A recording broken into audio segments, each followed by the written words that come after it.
wagon road, the scene looked bad enough to hang a rumor on. An old man was down on one knee beneath a dead windmill, his hat in the dust, his eyes fixed on a young woman crouched beside an empty cattle tank. The July sun had burned the plains white. Nothing moved, except the loose fan at the top of the windmill, ticking once whenever the hot wind bothered it. Jonas Rusk did not move closer. He had spent half his life learning the difference between helping and taking over. The army hospital tents had taught him that. So had the years after, when the war ended on paper, but kept marching through men in quieter ways. The young woman had one hand pressed to the side of the tank, and the other pulling a torn sleeve across her shoulder. Her boots were gone. Her stockings were split. Burrs clung to the hem of her dress. There was gray dust up to both knees, and blood dried in thin lines where the mesquite had opened her skin. She kept looking at the road behind him, not at Jonas. Behind him, that told him more than any introduction would have. Jonas unbuttoned his coat slowly. He folded it once, set it on the ground halfway between them, and backed up a step. "Miss," he said, quiet enough, not to startle a horse, "you do not have to come any nearer than that." She stared at the coat like it might be a trick. Then she reached for it with shaking fingers and pulled it around herself. Jonas saw the bruise at her wrist before the cloth covered it. Then another, older one, at the base of her throat. He had seen enough men thrown from horses, enough men kicked by mules, enough men caught under wagon wheels to know what accidents looked like. This was not that. The woman swallowed twice before any sound came out. "He'll say I stole from him," she said. Jonas did not ask who, not yet. He took the canteen from his saddle, placed it beside the coat, and stepped back again. Water first. She drank like someone who had been running since the stars were still out, too fast, too hungry for it. Some spilled down the front of the coat, but she did not notice. Jonas watched the road. The plain stretched empty toward the north fence, where a line of cedar posts vanished into the shimmer. Past that lay the Crowder spread, 20,000 acres of cattle, debt, and men who never had to raise their voices, because everyone already knew what they could do. The woman noticed his eyes move that way. Her face tightened. "You know the name," she said. "I know some names," Jonas answered. She looked down at her hands. "Silas Crowder." The wind seemed to pause on the land. Jonas had heard that name in feed stores, in churchyards, and in the back room of the freight office, where men talked softer when they were telling the truth. Silas Crowder did not own the county. He only behaved as if the county had forgotten to object. Jonas looked back at the woman beneath his coat. "What is your name?" "Mara Bell." Then, after a breath, "Mara Crowder now, on paper."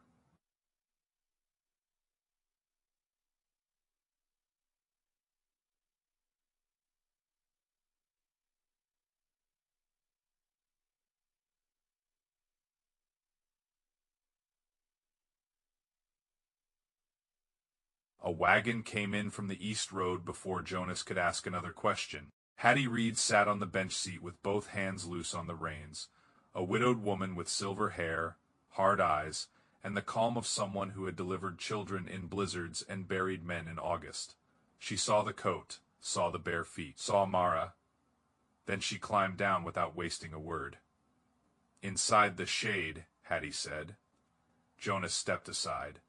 The old line shack was no bigger than a tool shed, but its porch threw a narrow band of shadow. Hattie guided Mara there with a gentleness that had no softness in it. Jonas stayed near the windmill, looking north. Low voices came from the porch, then silence.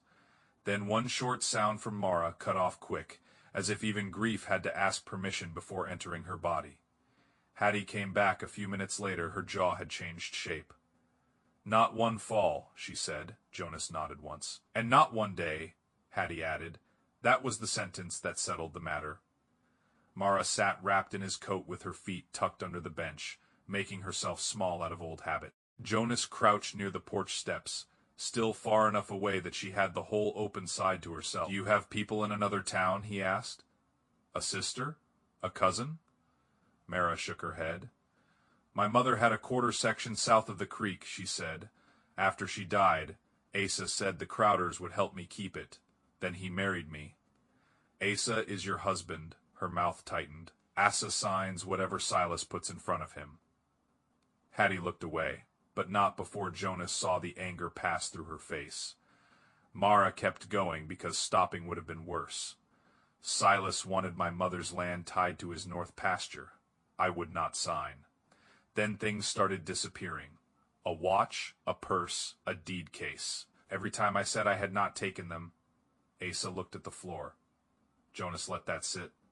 Today, Silas put money in my trunk, said the sheriff would find it there by supper. Said a woman with no family and a Crowder name had only one place to go. She stared past Jonas at the empty road. So, I ran before he could lock the door. Jonas rose. Hattie knew him well enough to read the small movement, Jonas. I am not going to hide her in a tool shed and wait for Crowder men to decide when they want her back, he said. Mara's eyes lifted fast. He'll come. Yes, Jonas said. He will. He turned toward the north fence. A black mark trembled in the heat. Then two more. Riders, they did not hurry. Men like that never did.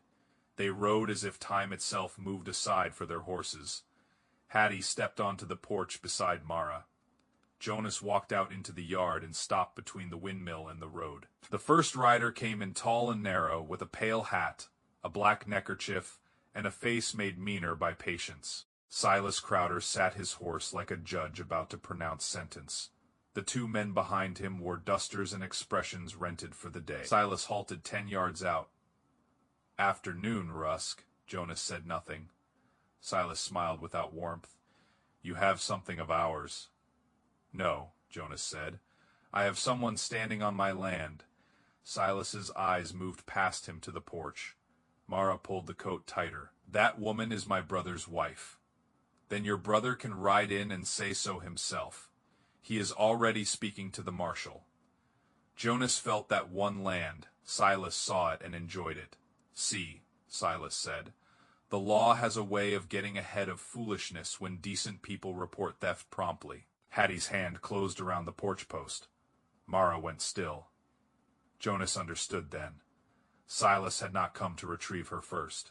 He had sent the lie ahead of the truth, and come after the body second. One of Silas's men swung down and started toward the porch. Jonas moved.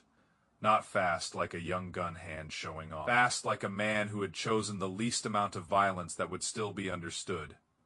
He caught the windmill crank chain off its hook and snapped it low across the man's boots.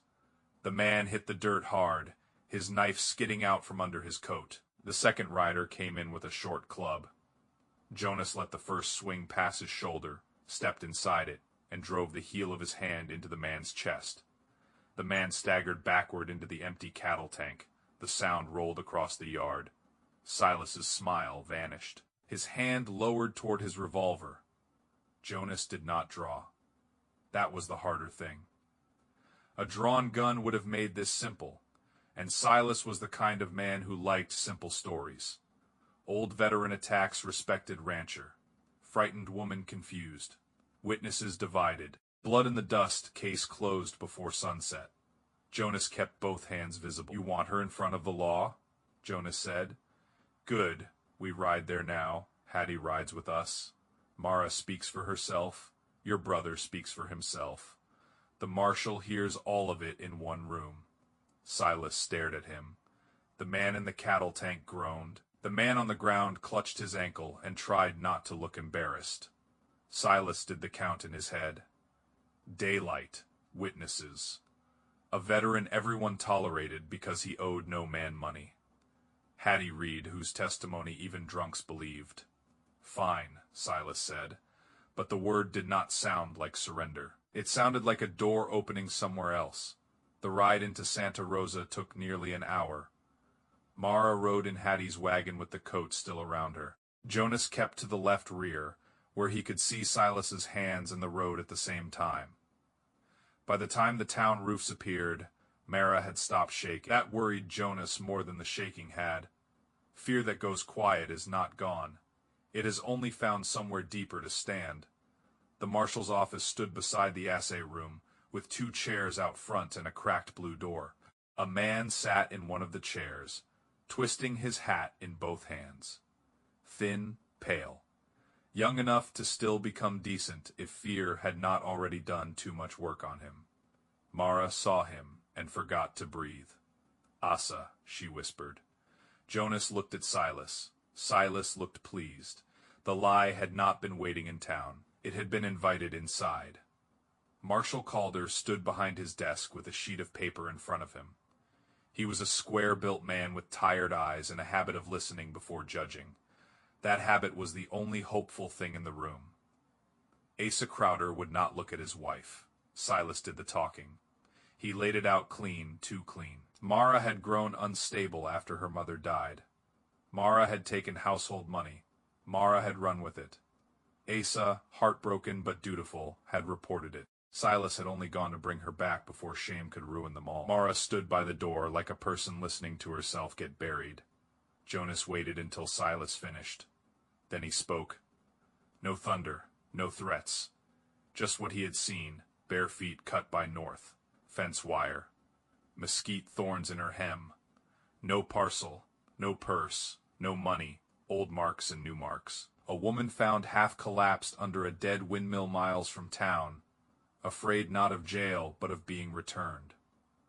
Hattie stepped forward next. She did not soften anything, and she did not dramatize it. That made it worse for Silas. Hattie Reed had seen childbirth, fever, broken ribs, and men lying about all 3. When she said Mara had not been injured by a fall, the room believed she knew the difference. Marshal Calder picked up the paper Silas had brought. "Your complaint says she left by the South Road," he said. Silas did not blink. That is what Asa saw. Calder looked at Asa. Asa's fingers tightened around his hat brim. Jonas watched him the way a surgeon watches a pulse. "South Road has no wire," Jonas said. "No mesquite either. Not until the wash, and she never crossed the wash. Her feet carried gray alkali dust north flats. Crowder fence line." Silas turned on him. "You a tracker now?" "No," Jonas said. "Just old enough to notice dirt." A thin silence entered the office. Marshal Calder set the complaint down. Then Hattie reached into her apron pocket and placed something on the desk. A small brass button. "Mara's dress is missing one," Hattie said. "This one was caught in the torn cloth on the lower strand of Crowder's north fence. I pulled it loose when I drove in. Thought it might matter." For the first time, Silas looked at Hattie as if she were not part of the furniture of the county. Calder picked up the button. Then he looked at Asa again. The young man's face had gone damp. His mouth opened once and closed again. Silas spoke without turning. "Careful, brother." That was his mistake. He had said the quiet part with a witness listening. Asa flinched like a struck dog. Mara saw it. So did everyone else. Calder came around the desk. "Asa," he said, not unkindly. "Did your wife leave by the South Road?" Asa stared at the floor. "No, the room changed, not loudly, completely." Silas's jaw tightened. Calder asked the next question. "Did she steal the money?" Asa's hat twisted until the brim bent. "No." Mara shut her eyes. Asa's voice broke smaller on the next words. "Silas put it there. Said if she would not sign the land paper, she would sign a jail book." Silas reached for him. Jonas stepped between them before the marshal had to. Nobody drew. Nobody shouted. That was almost worse. Silas Crowder had built his power in rooms where people lowered their eyes. Now every eye in the marshal's office was on him, and none of them moved away. Calder took Silas's revolver first, then the complaint, then the folded land transfer from Asa's vest pocket. By dusk, the story Silas had ridden into town ahead of Mara had come apart one thread at a time. The false theft charge, the planted money, the land paper, the north fence, the button, the husband who had been afraid too long and had finally grown more ashamed than frightened. Silas Crowder did not go quietly, but he went. And Mara walked out of the marshal's office without anyone telling her where to stand. That was the first freedom. Not the largest one, but the first. Silas Crowder had built his power in rooms where people lowered their eyes. Now every eye in the marshal's office was on him. The false theft charge, the planted money, the north fence, the button, the husband who had been afraid too long and had finally grown more ashamed than frightened. Silas Crowder did not go quietly, but he went. And Mara walked out of the marshal's office without anyone telling her where to stand. That was the first freedom. just the first. Weeks passed before Mara could sleep without waking at every hoofbeat. Months before she stopped apologizing for taking up space in a room. Hattie gave her work at the washhouse first, then a bed, then the kind of friendship that does not announce itself as charity. Jonas repaired the dead windmill before autumn, not because the ranch needed the water so badly, because Mara asked him to. She came out one evening while the last light sat copper on the plains. The fan turned overhead, steady now, pulling water up from the dark where it had been waiting all along. The cattle tank filled slowly, one clear sheet after another. Mara stood beside it with her hands folded in front of her. "I hated this place," she said, "at first." Jonas wiped grease from his fingers with a rag. "Wouldn't blame you. I thought it was where I finally ran out." The wind moved the edge of her shawl. She watched the water rise. "Now I think it was where somebody finally stopped letting them decide what my running meant." Jonas did not answer quickly. Some truths deserved room enough to stand without help. At last he said, "You did the running. I just believed the direction." Mara looked at him then, not rescued, not ruined, not owned by the worst thing that had happened to her, just alive and choosing what came next. The windmill turned above them, lifting water out of the ground, one measured pull at a time. And that was the thing worth remembering. A lie may ride ahead of the truth. It may even get there first. But sometimes the truth arrives barefoot, shaking, wrapped in somebody else's coat, and still has enough life left in it to stand.